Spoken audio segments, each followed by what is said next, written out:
श्री स्वामी समर्थ सगळ्यांना. कसे आहेत सगळे? चला, एकंदरीत काय तर पाऊस थांबला. वारी पंढरपूरच्या आता दिशेने निघाली. आता 2 दिवस माऊलींची पालखी पुण्यामध्ये मुक्कामाला आहे. आज उद्या 10 तारखेला ते निघणार पुण्यातून पंढरपूरच्या वाटेने. माझी एक मैत्रीण आहे, दरवर्षी जवळजवळ ती आज 18-19 वर्ष पायीवारी करते. 2 जण खूप म्हणजे खूप, मी तर त्यांचं खरंच कौतुक करते. मला पण खूप वाटतं जावं, वारीला जावं हे. पण काही काही प्रॉब्लेम आहेत, पायाचे गुडघ्याचे, नाही जाऊ शकत. पण मी खूप कौतुक करते माझ्या मैत्रिणीचं आणि तिच्या मिस्टरांचं. मी असं सहज काल त्यांना फोन केला. म्हटलं, ओ पाऊस तर खूप आहे. म्हटले पूर येऊ द्या, पण आम्ही पंढरपूरला वारीला जाणार. हे ऐकून मला खूप बरं वाटलं. म्हणजे किती श्रद्धा आहे बघा पांडुरंगावर वारकऱ्यांची. तर अशीच मला एकनाथ महाराजांची एक छोटीशी कथा वाचण्यात आली, तर ती तुम्हाला सांगावी म्हणून मी आज छोटासा हा एक प्रयत्न केलेला आहे. एकनाथ महाराज हे पैठणचे, ते पण पांडुरंगाचे खूप भक्त. आणि बस पांडुरंगाने ठरवलं की एकनाथ महाराजांची परीक्षा घ्यायची. आणि मग काय, पांडुरंगाने पंढरपूर सोडलं, पैठणला गेले. एकनाथ महाराजांच्या घरी गेलं तर ते ना असे म्हणजे एकदम लहान पण नाही म्हणता येणार, मध्यम असं त्यांनी ते रूप घेतलं. मुलाचं रूप घेतलं आणि गेले. ते म्हणे मला काम पाहिजे. एकनाथ महाराजांना म्हणे तू काय काम करशील? म्हणे काही काम सांगा, मी काम करेन. ठीक आहे म्हणे, हे आमचे बाहेर रांजण भरलेले आहेत, हे तुला पाणी भरायला लागून, पाणी खूप लांबून आणायला लागतो. पांडुरंग म्हणले ठीक आहे, भरीन म्हटले मी. आणि काय घरातली छोटी मोठी कामं ती करायला लागते. हो म्हणले, खरं.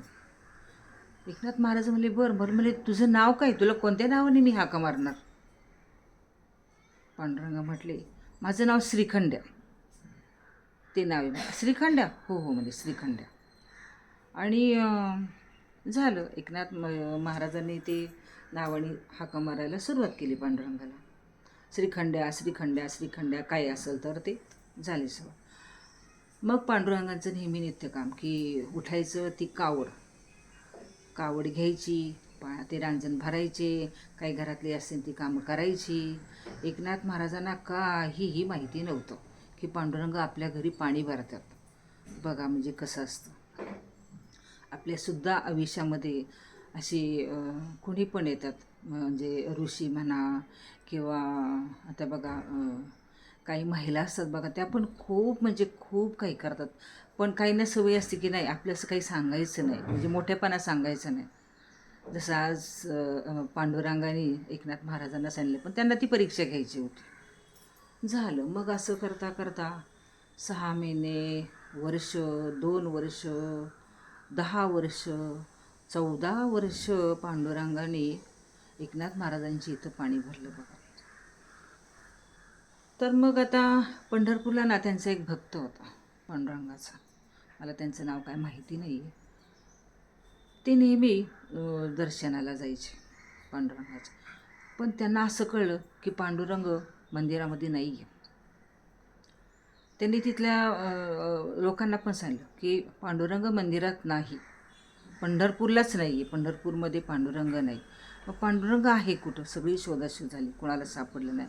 पण जो भक्त पांडुरंगांची नित्य सेवा करायचा, त्या भक्ताच्या स्वप्नात येऊन पांडुरंगाने सांगितलं की मी पैठणला आहे एकनाथ महाराजांच्या घरी, तू मला तिथे ये शोधायला.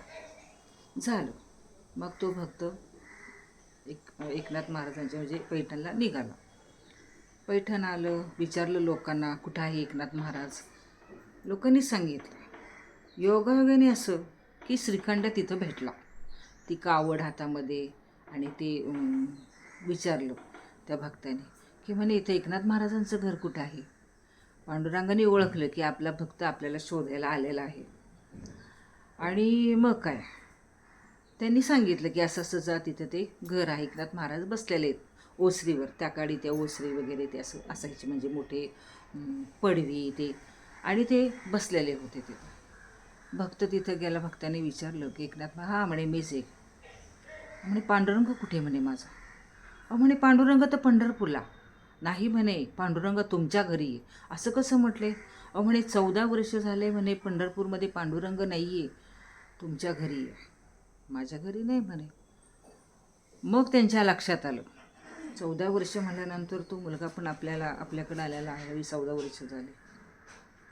पाहतो तर काय, एकनाथ महाराजांना इतकं वाईट वाटलं, इतकं वाईट वाटलं की मी देवांना पाणी भरायला सांगितलं. त्यांना खूप वाईट वाटलं. घरातली कामं करायला सांगितली. त्यांच्या बायकोला पण वाईट वाटलं, त्यांना वाईट वाटलं. एकनाथ महाराजांनी सांगितले की पांडुरंगा मला आता दर्शन दे, तू माझी परीक्षा बघू नको.